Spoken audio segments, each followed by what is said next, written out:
মধ্যে বইব আর বইয়া এ বইও সাথে সাথে কি খাইব আগে ফটটারে টান দিব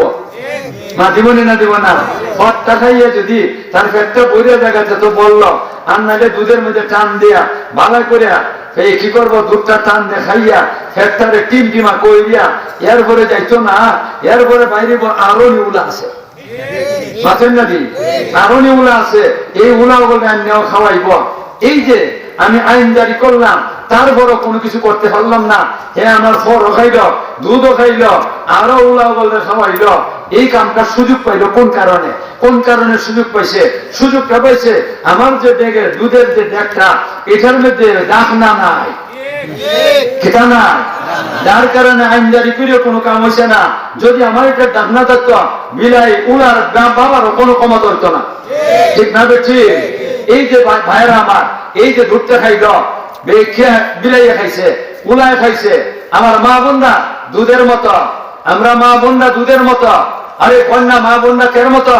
দুধের মতো দুধের দ্বারা ভালো ভালো জিনিস হয় দুধের দ্বারা ফল হইতাছে ঘি হইতাছে মাখন হইতাছে এই দুধের দ্বারা ভালো ভালো মিষ্টি হইতাছে রসমলাই হইতাছে বিভিন্ন ধরনের বিস্কুট হইতাছে কত জাতের ভালো ভালো মুলায়ম খাবার হইতাছে কিনা হইতাছে না এই জন্য দুধ হইল দুনিয়ার মধ্যে সবচেয়ে উত্তম খাবার যেইভাবে নাকি দুধ সবচেয়ে উত্তম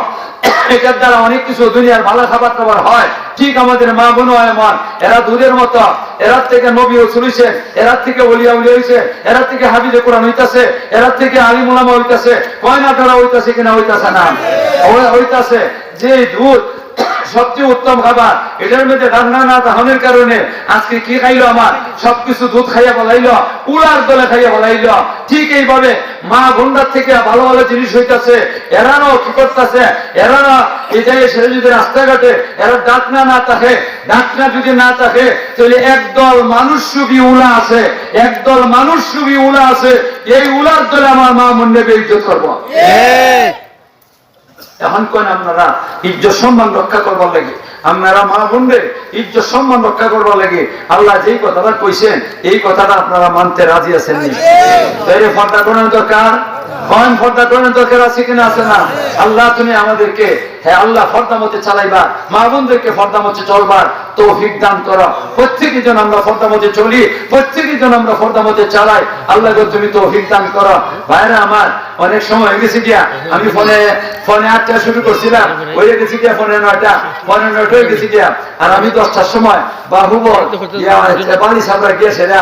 ওয়াজ করতাম আমি কেন যাইতে মানে 1 ঘন্টা যদি যাইতাম পারি তাহলে কোনো মতে কি করতাম পারবো প্রোগ্রামটা ধরতাম পারবো আর যদি ধরতাম পারি না তে আমার গাইল লিয়া মানুষের রাখতো না কবে যে আরেকখানে মনে হয় সে মোল্লা একটা বড়তা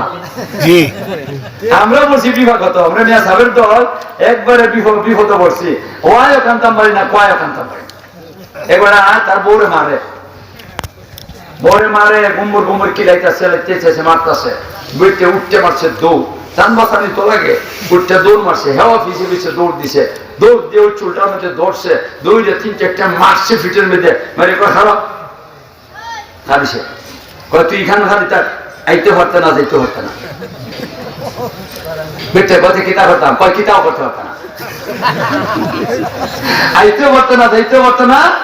কিতাও করতে পারতো না আমরাও মোল্লার দলে বিপদে পড়ছি আইতেও পারবো না যাইতেও পারবো না কিতাও পারতাম না আল্লাহ আমি যে কোন বিপদে পড়ে রয়েছি এটার খবর লয় না আমি কি যাইতে পারবো কিনা পারবো না এটারও খবর লয় না ভাই আরেকটা মনে বড়তা হয়ে গেছে এখন ভাইরা অনেক কিছু 6টার মধ্যে একটা করলাম কটার মধ্যে একটা করলাম আর হয়েছে কটা কন দেখবো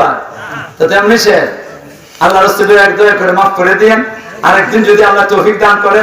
এই বিষয়টা পুরা করবার চেষ্টা করবো এখানে বড় বড় যে ড্যান আছে সবটা রেডি হয়ে গেছে কারণ বড় ড্যান তো দৌড়ছি না ইচ্ছা করিয়া বড় ড্যান তো দৌড়লে পরে আমি আলোচনা একটাও শেষ করতে পারতাম না শুধু তো একটা দৌড়ছি ইফটিজিং এর কথাটা কয়েন ভাইয়ার আমার ইফটিজিং কারা ইফটিজিং এর শিকার কোন সমস্ত মহিলারা যারা বেপরদা ঠিক না বেটি পর্দানিশীল মহিলারা এই পর্যন্ত কোনোদিন কোন ইফটিজিং এর শিকার হইছে না আমার মা বোনের ইজ্জত সম্মান রক্ষা করেন আল্লাহ কইছেন তোমাদের ইজ্জত তোমরা রক্ষা করো তোমরা ইজ্জত তোমরা রক্ষা করো আল্লাহ তুমি আমাদেরকে কথাগুলো বুঝবার আমল করার তৌফিক দান করো সবাই বলেন আমিন আমার কথা বেদার হইেন না আল্লাহর রাস্তায় বেজার হইয়েন না। কথাগুলো যা বলছি এইগুলা কোরআন হাদিস থেকে বলছি। বেজার হইলে আল্লাহর উপরে বেজার হইতা, বেজার হইলে নবীর উপরে বেজার হইতা। আর আল্লাহর উপরে বেজার হইলে, নবীর উপরে বেজার হইলে, নবীর উপরে বেজার হইলে ইমানও থাকতো না। ইমানেরও তো হেফাজতের দরকার আছে।